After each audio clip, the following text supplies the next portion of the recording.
The Delta variant of COVID-19 continues to spread through the US, with Missouri and Kansas seeing high transmission rates.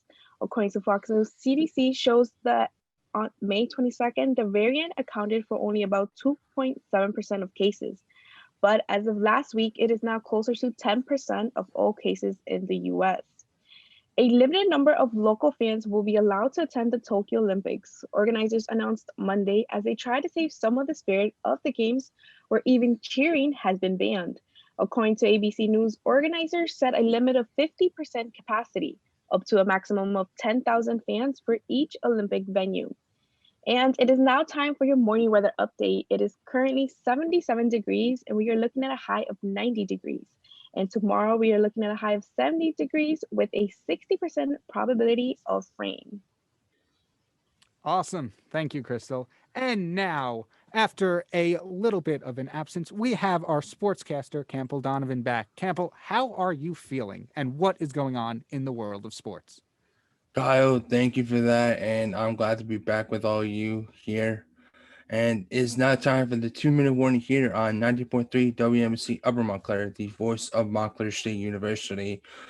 And in baseball, the Yankees turned a record-tying third triple play of the season to avoid a potential blown save from closer Aroldis Chapman and defeat the Oakland Athletics 2-1.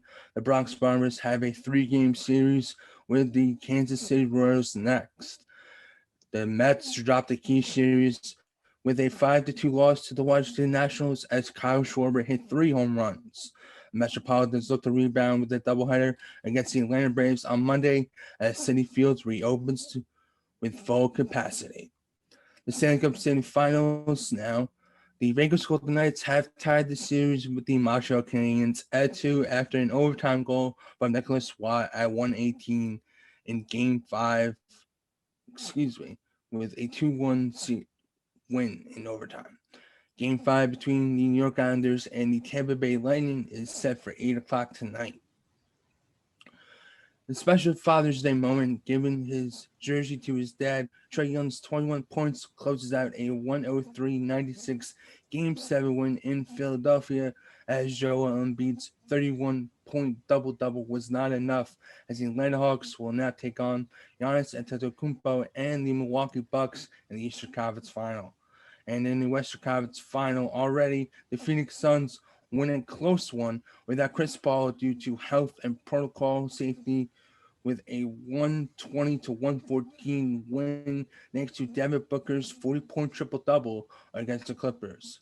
Paul George had 34 points for Los Angeles. And on this day in sports history, the 27th time, and dare I say, the most successful franchise in sports in North America, the New York Yankees announced 82 years ago today, to the day, that the Iron Horse, number 4, Luke Gehrig, would have to retire due to being diagnosed with ALS. And that is your 2-minute warning. Kyle, back to you in the studio. Awesome. Thank you so much. And now let's start with talking about the same thing we've talked about every morning, COVID. However, this one comes straight from the Good News Network, an odd website to start off our story with, but I promise you these next 2 stories are going to really brighten your day because the Good News Network reports that COVID cases, deaths, and hospitalizations are plummeting towards 0 across the country. In most states across the country, COVID death rates are less than 0.1%, with 11 states having a death rate of 0% and only 5 states having a rate higher than 0.1%. Many states are also showing signs that the virus is slowly becoming under control, and the 7-day average has gone down from 94% since January to 94% since January, from 250,000 cases a day to around 14,000 cases a day. And Patrina, what's going on in New Jersey regarding COVID, specifically the vaccine? All right. Thank you, Kyle. So on Friday, Governor Phil Murphy hit his goal to vaccinate 4.7 million people in the state. The goal was hit 2 weeks before it was planned. And the goal includes the people under the age of 18 who also already got the vaccine. Murphy called this a milestone at the University of the University Hospital of Newark. And as of right now, data shows that 76% of the population has been at least partially vaccinated already. Now, funny to say that last week we were all talking about how we were like, but Governor Phil Murphy is not going to hit this goal by the time June ends. We were predicting like July or whatever. Yeah, with the whole vaccine. I think not only in Jersey, I think we were also talking nationwide. Like, we thought the nation itself, like all of America, wouldn't reach its goal. I forget exactly what Biden said the goal was, but it was like 70% by July 4th or something like that. Yeah.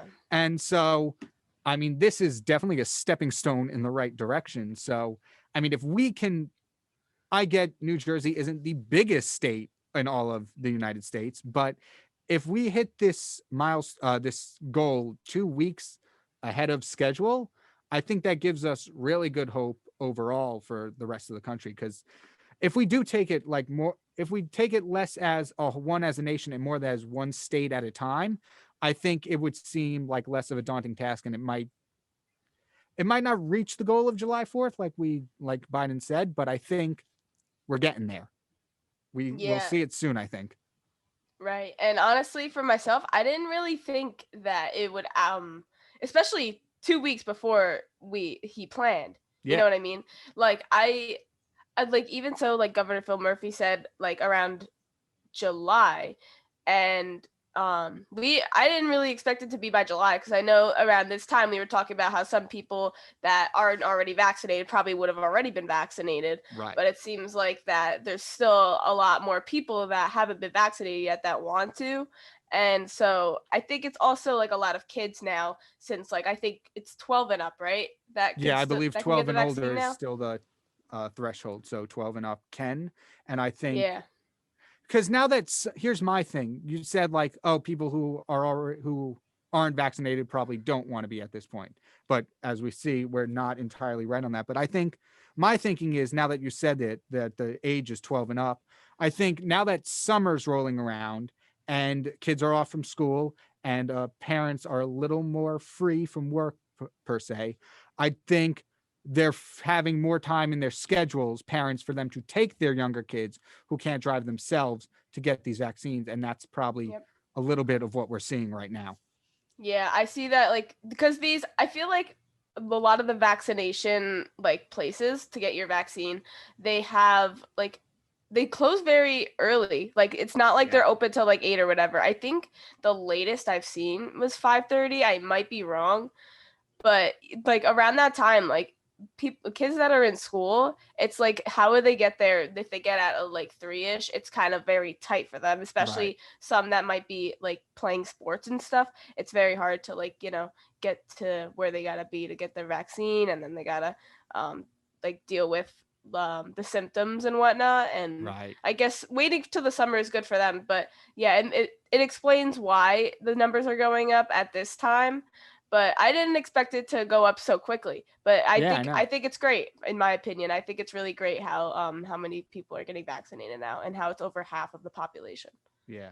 Campbell, Crystal, do you think New Jersey reaching their goal will give hope or inspiration or something to the rest of the country that we might be able to reach this goal maybe a little sooner past Biden's goal date than originally we thought? Yeah, I definitely will say that, knowing this now, that New Jersey has, met its goal in way before, in my opinion, way before the time that they wanted to.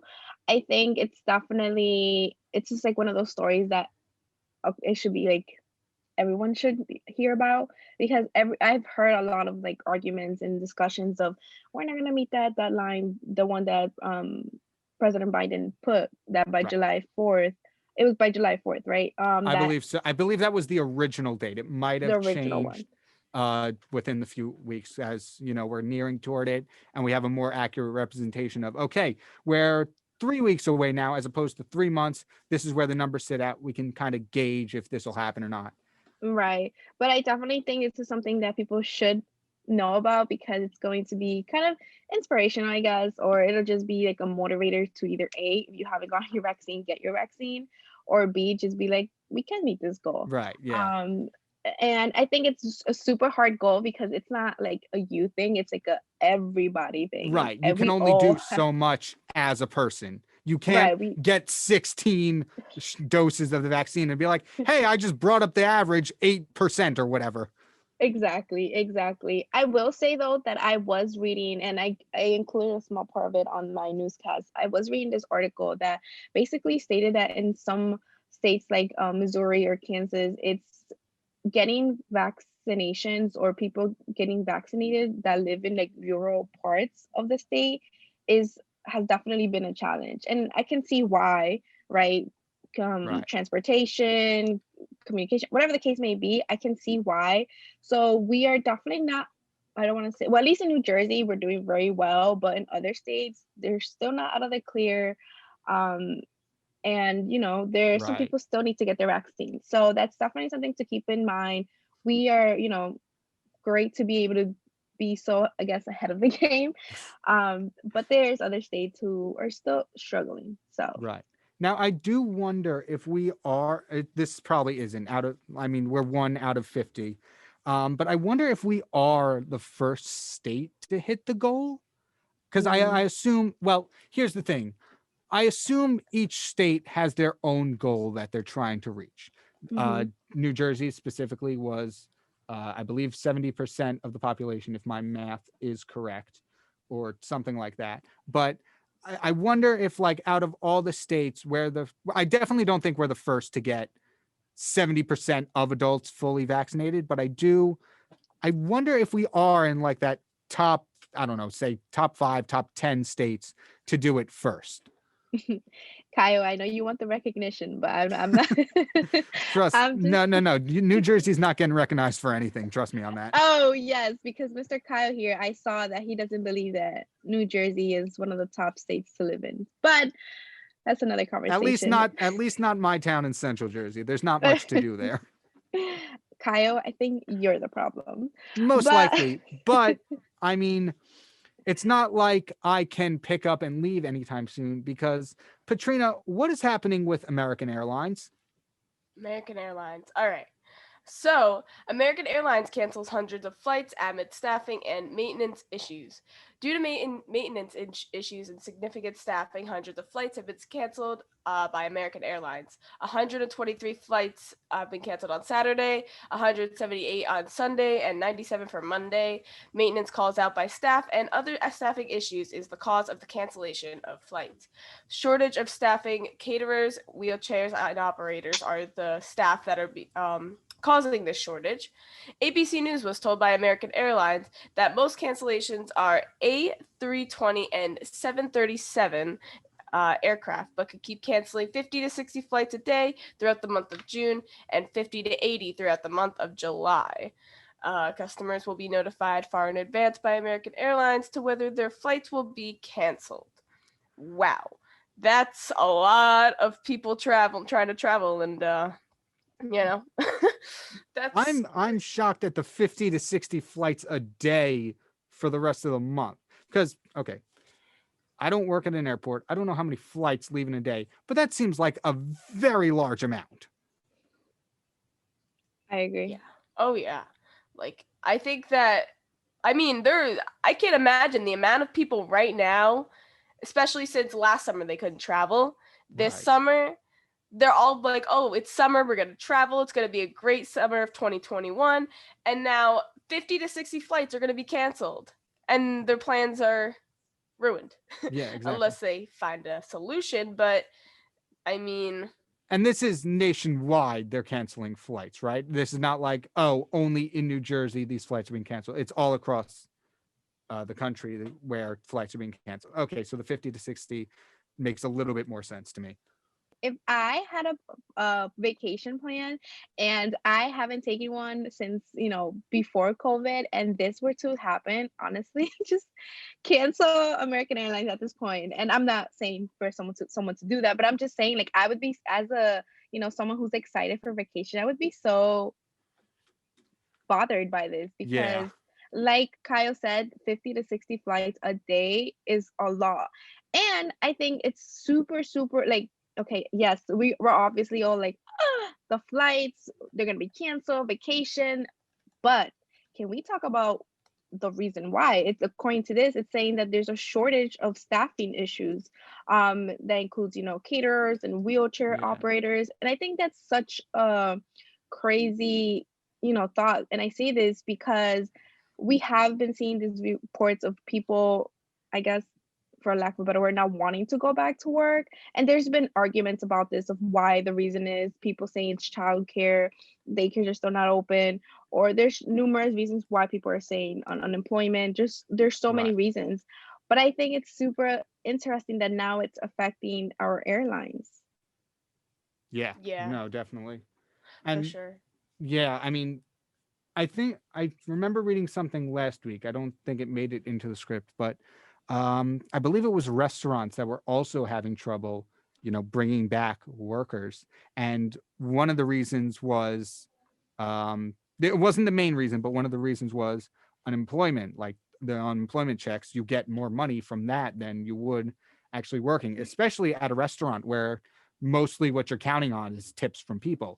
And we've all been this pandemic affected the whole world, so you're not only relying on people to be able to pay the bill despite their financial situation, but give more money on top of that. So I'm interested because I don't know too much about how like payment works at an airport, but I assume it's slightly different, but still like it's hard. I think we're gonna see this in a lot more places, like Oh yeah. companies struggling to find incentive to bring, or struggling to find an incentive that brings workers back.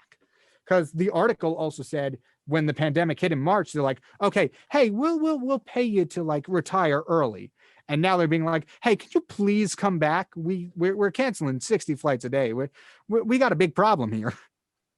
Oh yeah. I mean, like you said, Kyle, like a bunch of different like places are definitely struggling with employment rates because I know that for one thing, products, the price of products that like these companies will purchase, they're going up, and it's very Right. like hard for them to be purchasing them. And like for example, I work at Starbucks, and right now we're having a shortage on like so many things, like your favorite peach and guava juices. We're out of stock. We've been out of stock. And it's like Oh, this one wow. refresher, berry hibiscus, that's been out of stock. I mean, the products, it's just so much money right now. And I know they're also struggling with employment, and it's just, I think that right now, since a lot of people are like trying to move on and whatever, there's a lot of people just trying to change their lives and whatnot. So I think that's Right. just a struggle. I have a question. So I this has been an issue I've been following for a couple of weeks. I think it's been in the news for the past week or two. Basically, how some Republican led states are saying that they want to stop the unemployment, those extra $300 that they're giving individuals a week aside from their unemployment allowance, to they want to take that away so that people are encouraged to go back to work, and they go back to work, and so we don't see these type of shortages. Some people are saying, and I believe that the Biden administration said that they still want to continue it until September, which was the original, I guess, last day or month that they were going to do that.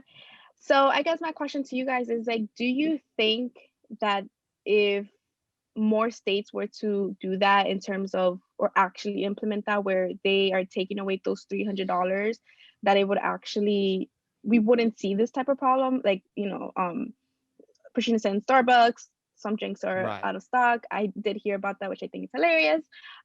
Or like the American Airlines, this is something I think that people count on, whether it's vacation, work, or whatever the case may be, visiting a sick family member, or whatever the case may be. Do you think if they were to take away the $300 a week, the extra $300 a week, it would make a difference in this? I mean, I think it can make some difference. I mean, I don't remember how much unemployment gets from not being like from, I mean, how much they get from unemployment. Right. But I think I think it would like encourage them a little bit, just because, you know, there's like, oh, that's less money for me. Like I'm using this money to pay this bill, and that's like a little short or something. So I think that might like encourage them to at least get like a side job, like just like a little Like a part-time job. part-time, yeah. Yeah, to you know, but I don't know. I mean, maybe I think that could work. I mean, I I mean, think it's something mhm. we can only see in practice. So like we would have to do it in order to know if it works, because that's not really something like you can speculate, oh, because of the human brain, if they have less incentive here and more incentive here, they'll flock toward this and X, Y, and Z and the control group and whatnot. But I think until you put it into actual practice, everything is just going to be like maybe, maybe not, will they, won't they? Campo, what do you think about this? Like, do you think less money will encourage people to get jobs again, or do you think they'll just fall back on what was originally given? I think it could go either or, because like you have like people who are not working getting those unemployment benefits, and people who are encouraged to go back to work, they're also getting paid. I mean, their fair amount for going back. Because of the pandemic, I think you could go either or, but I think Yeah. it's all a matter of money, I guess, or like if someone chooses to go back to work or not. I mean, that's how I see it. Right. Yeah. I will say, and I've been itching to make this point, and I know some people are not going to agree with me, which is perfectly fine. Well, But, it's fine because it's your right, opinion and it doesn't uh, reflect the station in any way. absolutely. But I was going to say that you see that whole argument. But first of all, 2 points I wanted to make. One is that I've been on TikTok and I've seen people talk about how they would be willing to go back to work if they were paid a livable wage. That's number one. I did want to point that out, that some A people minimum have, wage, you said? or a livable Oh, wage. livable. Yeah, that makes more Livable sense. wage, meaning that they cannot make ends meet with minimum wage, or Right. the Yeah. wage that they're being paid at, or the rate that they're being paid at currently. So that's one more point I wanted to point out. Another point that I wanted to make was that, so you see the whole argument on immigration and um, undocumented people. I think, and this been for the past couple months, an argument has been that undocumented people are the ones who tend to take jobs that nobody wants. And that is 1000% true. Like that, and I'm telling you this as a Hispanic woman, and I'm telling you this as someone who is around undocumented people all the time, that Right. they are the ones who do the jobs that no one wants to, the backbreaking ones, the one in the heat, the one in the cold, the one, those jobs, right?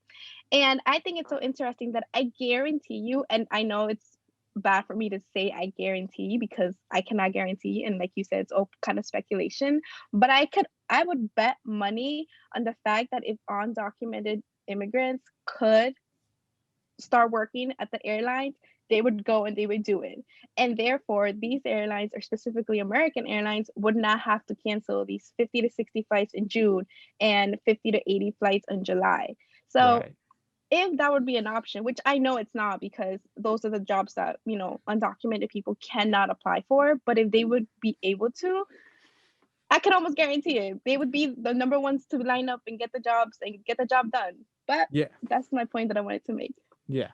And also like they are like so I think like anybody in a desperate enough situation, I don't know if that's exactly what I mean. The words might not be the correct way I'm saying them, but like even for like a pilot, I feel like somebody, if they had the means, they would go through that training now in order to get that job, just because like if they're like struggling or something, like that is something. And I think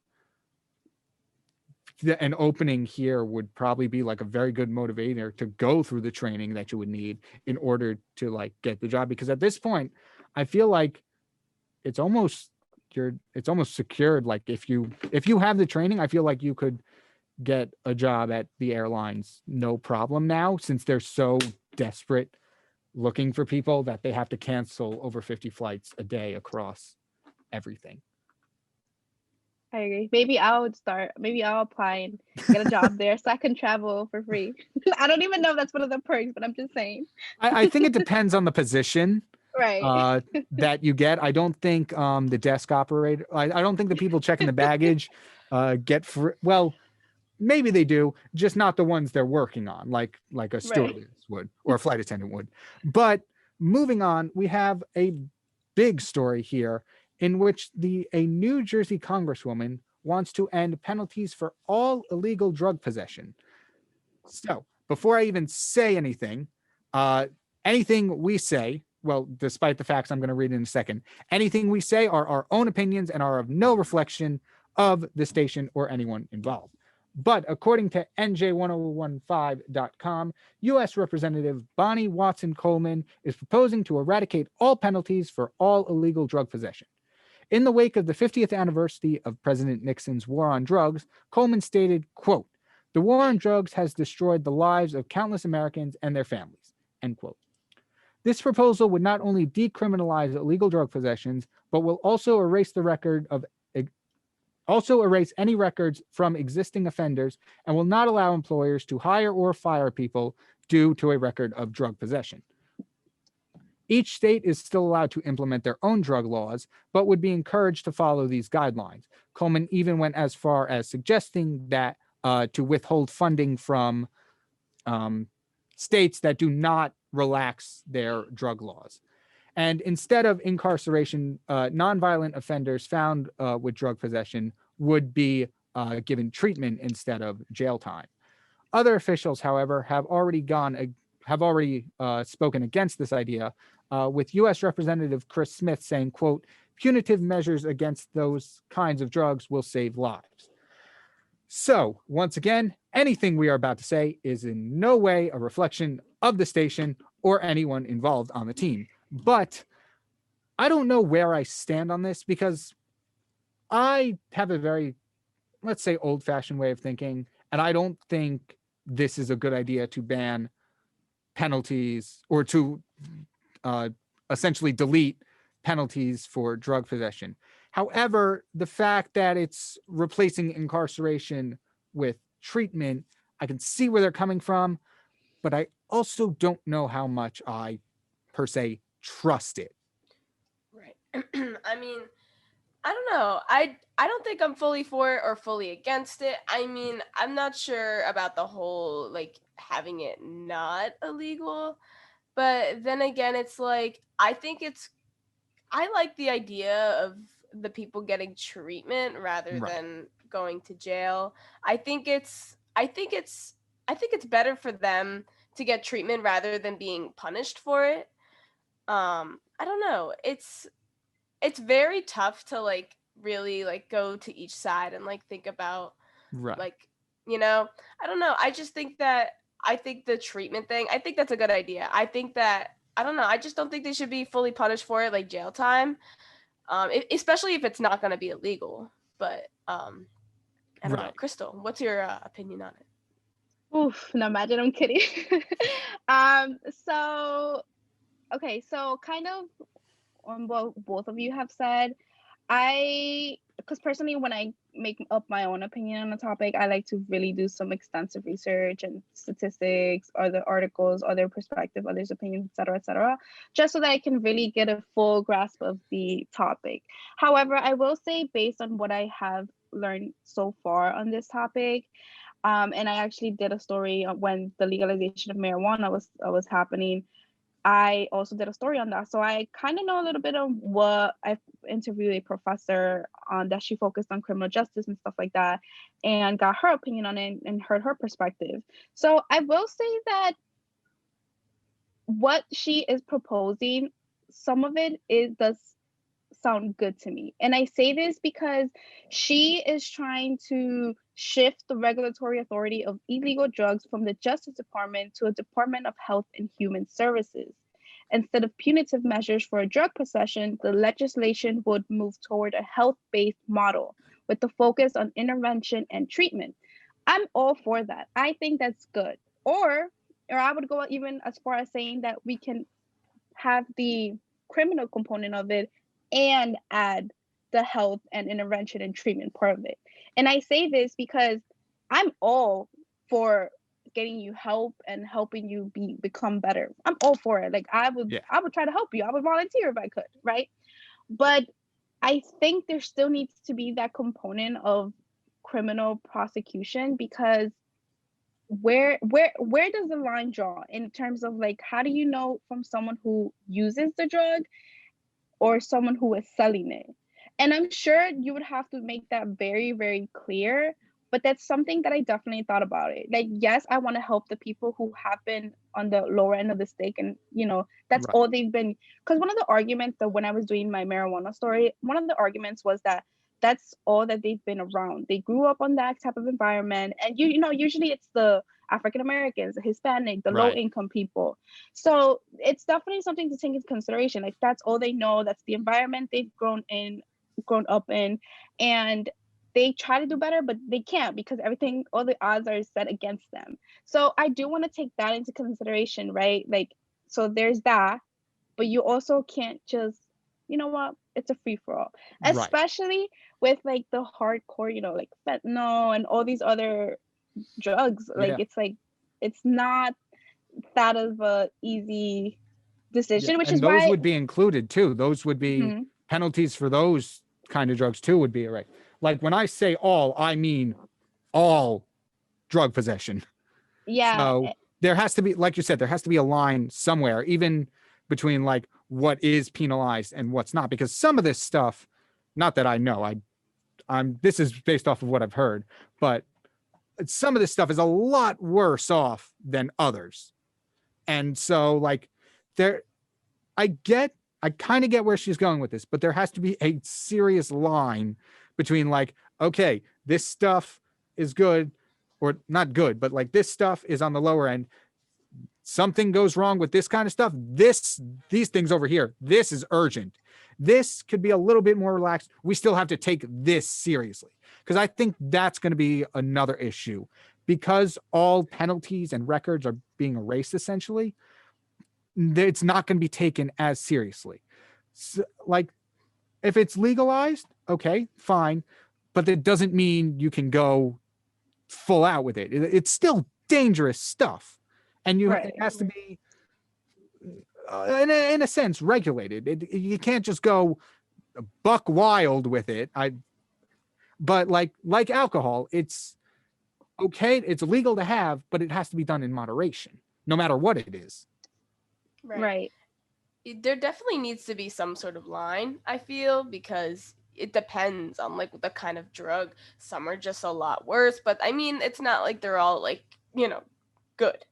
But like I said, like I feel like if it was relaxed and legalized, I just feel like that I feel like people would be a little more, kind of more irresponsible, in my opinion.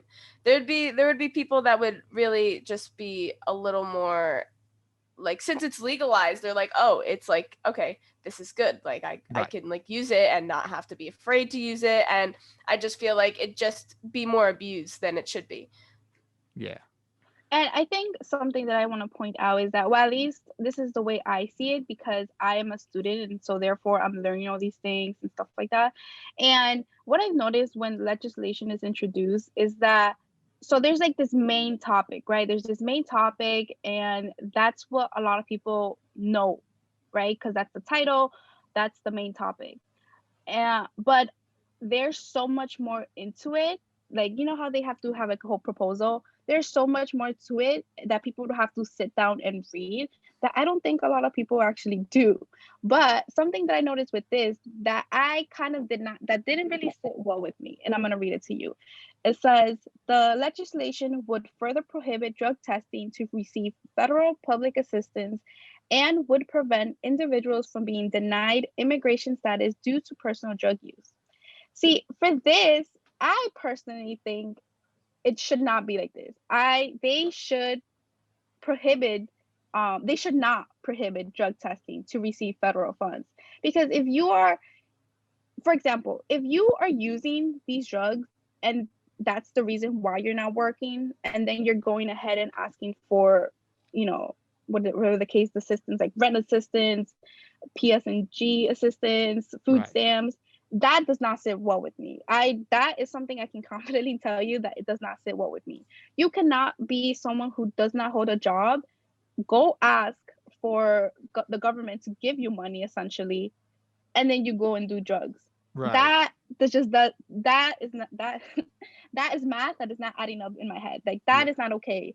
And that personally, that's one of the parts of, I guess, of her legislation. And I think that should be, if this were to go through and stuff like that, that should be definitely something that they look at, because I can't, like, as someone who lives close, and I'm not sure if you guys know what I was gonna say projects, because that's how we call them, Right. but it's called public housing, I guess it would be the correct term. Public housing, basically, where people get their housing paid by the government or by the state, and they work and they report what they make a week. I've seen people who actually need it. Like they would be homeless if the government or the state did not help them with their housing. However, I will say that I've also met people, and I've also talked to people who they simply just don't want to work, and they're fine with it. They're fine with just having the bare minimum, having a roof, and having like a weekly allowance for food. They're okay with that. And to then add to that and be like, some of those individuals are using drugs that aren't they, and now they can't even be prosecuted for it, and they get money from the state. That is just not right to me. I personally disagree with that. Yeah. Campbell, what are your thoughts? I'll be quick with this, but it's always been a crime to have like possession or anything that's illegal, and the all penalties thing I think is kind of little outrageous for a bit, because people use drugs in the worst ways, and there's also the fine line where, I mean, the rehabilitation centers are very useful for these people to get themselves better and whatnot, but also, do we know, like, how do we know if they're not going to use it again, or they suddenly relapse? And it's tough. So that's definitely my take on it. Yeah, no, that's definitely a good point to bring up, like relapse and stuff. Like, how do we know, like, since there's no penalty, how they know once they complete, I don't know if there's like a set time for treatment or something, but once they finish that, hey, I'm back, guys. What's up? What did I miss?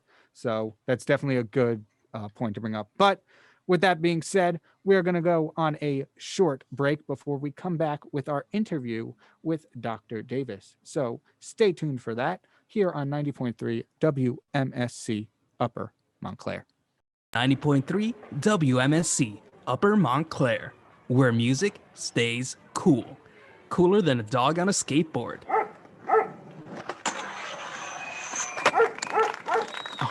Okay, I take that back, but we're still pretty cool. And welcome back to 90.3 WMSC Upper Montclair, the Summer Morning Buzz Monday edition. Finally got that right. I have been your host, Kyle Pepitone, here with Patrina Geiger, Crystal Santos, and Campbell Donovan. And right now, me and Patrina are going to take a little bit of a trip back in time as we air our interview with Dr. Danne Davis on Pride Month. So here we go right now. Back to the Summer Morning Buzz here on 90.3 WMSC Upper Montclair. Me, Kyle Pepitone, and my co-host, Patrina Geiger, are joined today with Dr. Danne Davis, who is an elementary educator who specializes in diversity. So glad you can join us today. How are you doing now, and especially with Pride Month in this post-COVID world? How is that going? I am doing okay. I will tell you that I am on the heels of a trip to Las Vegas, Nevada. Oh. And in my route from the airport on, I don't know what they're called, but they're billboards on the side of the road. 2 words: share pride. I was so excited to see that, and maybe on 1 or 2 other billboards. So for an entire week, I was trying my best to capture that image with my phone and a picture. I have something that's blurred. It's not the best, but I was just really excited to see that. So, don't know much about the community in Las Vegas, Nevada, but clearly somebody's on board to have billboards that say share pride. So that's a great thing. Yeah. And this is a great month. That definitely Yeah, that definitely must be so refreshing to see, especially like I know if I saw that, I'd just be so like, wow, that's great to see, you know? Yes, really exciting to see, for sure. Awesome. And so with all that, clearly, like, that's a really big thing to see that in Las Vegas, to share Pride. So overall, to everybody, why is Pride Month so important? What is the major significance behind this month? So certainly Pride Month, right? But you know, then you spread that out. First, I need to identify myself as an ally. I like to say that I'm becoming a noisy ally, and I have come to appreciate Pride Month, and that I haven't always had that appreciation. Over time, certainly recognizing the need for the celebration, specifically within the LGBTQ community, but then for folks like myself outside of it, but to understand the need for people to be loud and proud of their life. Often people who are relegated to the margins, so certainly members of the LGBTQ community. I'm an African-American woman, and we know what it means to feel silenced, to be silenced. And I was thinking about, you know, sometimes it feels like you're constipated, and nobody wants to be constipated, right? You can't move, you can't speak, and you're stifled. So the idea of Pride Month in particular is a chance for, you know, what are there, 30 days in June, to just be really loud, to be demonstrative, and let people know and let people hear that folks who identify as LGBTQIA and all the other letters are present, and that they're human, they're due respect, and their lives are worth of celebration. So yeah, I have come to appreciate it in that sense. That's so great that you recognize that, and I hope that, you know, you can really we can all make a difference to make sure that everybody can recognize that, especially. And so how do you think celebrating Pride Month is significant to college students specifically? So, you know, and my time as a college student was many decades ago, but in that process, it's about finding oneself, certainly feeling comfortable in oneself, and being safe. I do hear stories from students. I remember, so I've been at Montclair State since 2004, maybe with the launch of the Safe Space program. I signed up for that, and that's, you know, you go through, you have a workshop, you hear about different perspectives and voices, and you publicly declare or say that you are a person who will hear and be responsive and helpful to people, certainly within the LGBTQ community, but any folks who feel like they need a voice, and it's a safe voice in a safe space. I'd say within a month of maybe a month within finishing my training, a student I had in my class didn't know this until she said she came to my office and saw there's a triangular sticker that says safe space. She came out to me as bisexual. And I'm thinking, oh my gosh, what do I do with this? So I sat and I listened. And over time, and many times when people are sharing, you listen, you want to, because, you know, she's there for that. Yeah, she's there for that. And then I asked, what is it that she, you know, wanted from me, or how I could support her? And she said she just needed to share, because in her coming out, or I won't say transition, but in her coming out story, I suppose, it was the first time that she had articulated that and expressed it to someone who's not part of her core. I was a professor, not a friend of hers, and she assumed that she would be safe to share that and express her feelings. I talked to her about a woman I refer to, well, her name is Danne, but I like to call her my first lesbian friend. And we met in college during our doctoral studies. And the time with her helped me to really appreciate just, you know, people are trying to go and live their lives and be on their journey. Uber smart person. And she would often bring me into what was happening in her life.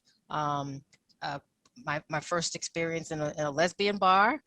So that was cool. But just, you know, the more time you spend with people. So when hearing the student who identified as bisexual, my friend Jan, who we are still friends today, And I hang out with her children and her family. But it's spending time with people and hearing those stories that allows you to then appreciate. So maybe because of my time with Jana, and that was before I started at Montclair State, that might have helped me to be a little more, certainly to reach out and participate in the Safe Space program. And then to hear from a student who identified and wanted to share her coming out story as a bisexual person.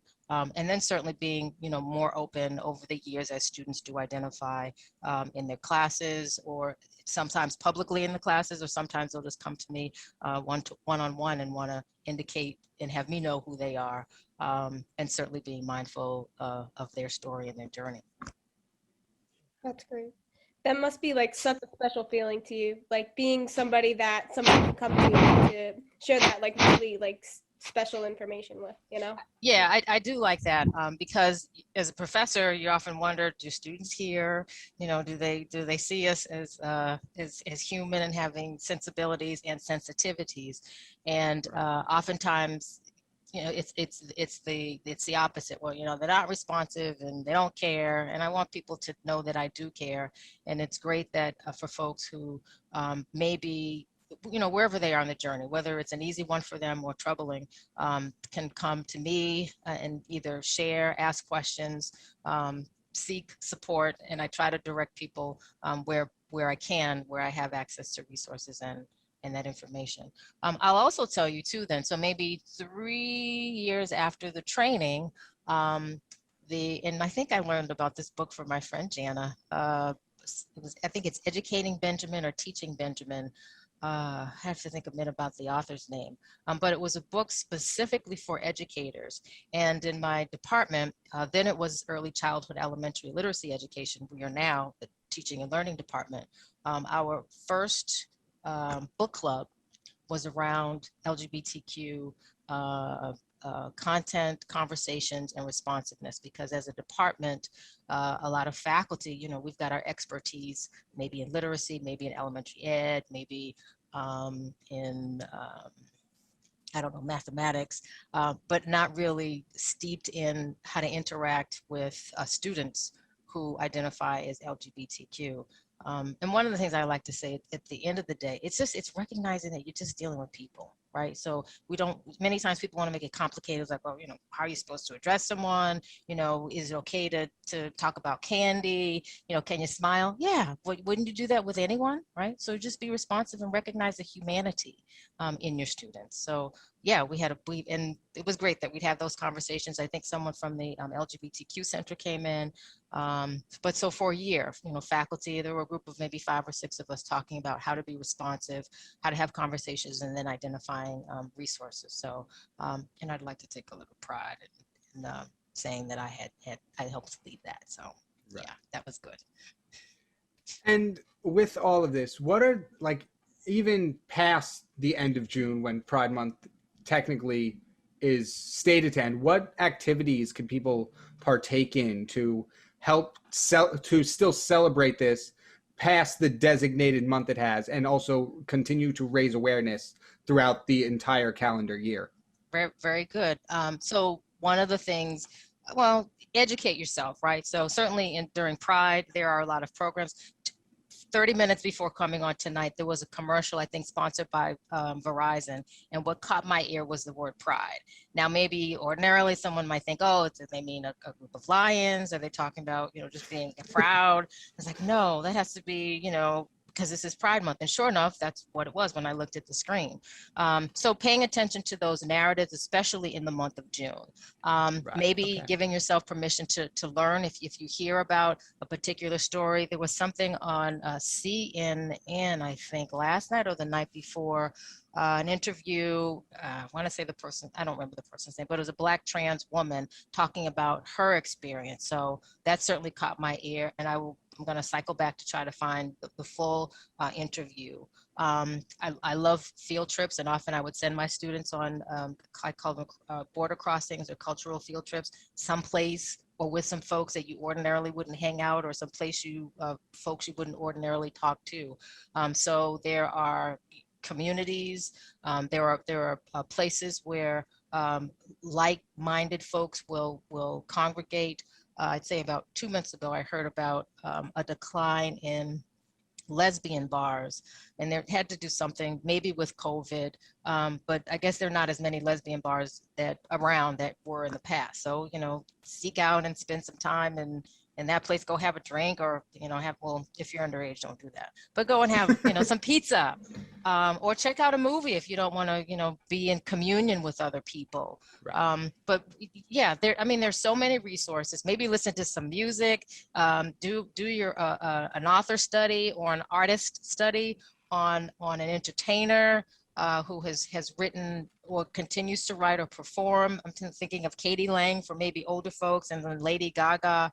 There was another woman I learned about, I want to say Princess. I think she identifies as queer, but there's so many resources and opportunities. So, take yourself on a field trip, read, watch a movie. Pose, I think, is in its 3rd season. I've recently learned that Porter, what is his first name?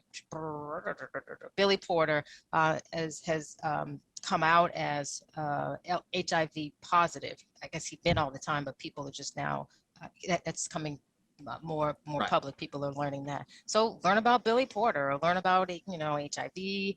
I've heard some other folks wonder, how is it that we could, in like less than a year's time, have a vaccine for COVID-19 but nothing for HIV? Explore that, right? So there are many ways that people can and people should continue to educate, or start to educate, and continue to celebrate or recognize and explore the meaning of pride, and why the month exists, and how a person can continue their own pride celebration and conversation. Definitely. Knowledge is everything. The root of knowledge, or knowledge is at the root of everything. Knowledge is power. Exactly. Yes. And especially these days, we have so many resources we can use to get this knowledge. And I feel like that now we should take advantage of it to be able to receive that knowledge, now that we have so many different ways to find out things, Absolutely. And once you get it, don't hold on to it, share it. So going back to that share pride sign billboard that I saw, I managed to get some type of image of it, and I shared it on social media. And some people might say that it's cool or ask about it, but I'm taking the narrative and sharing it that way. So yeah, learn for yourself, and then share some tidbits with other folks. Yeah, that's also super important. Absolutely, you have to do that. Exactly. Once Pride Month is over, and people receive this knowledge and all that, what kind of knowledge do you think is the most important that people should take away from this month? So again, recognizing, why does pride exist? And my understanding is so that people will have an opportunity collectively, right, to be loud and proud about who they are, in the same way that we have Women's History Month, Black History Month, Asian American Island Pacifica was in May. The fact that we take time as a country, certain aspects of us in the country take time to single out and highlight stories and perspectives, it's important to do so for the LGBTQ community, and continue to do that beyond the month of June. Maybe you take yourself on a give yourself a day or a week just to learn something new and to share that. But it is important. One of the things I often will go back to in working with students, they really get caught up with, how am I supposed to talk about difference? Or, is it okay to do, this in the classrooms? Like, remember first, especially with my group, you're dealing with babies, right? You're dealing with somebody who's 7 or 9 years old. In this instance of high school or college students, you're dealing with students. Remember the humanity. We're all human beings. And if people would just break it down and move to the core and realize that we're all just human beings trying to live our best lives, I think that's the most important thing, to remember that we are all human beings. Everybody wants to be happy. Everybody deserves to be happy and safe.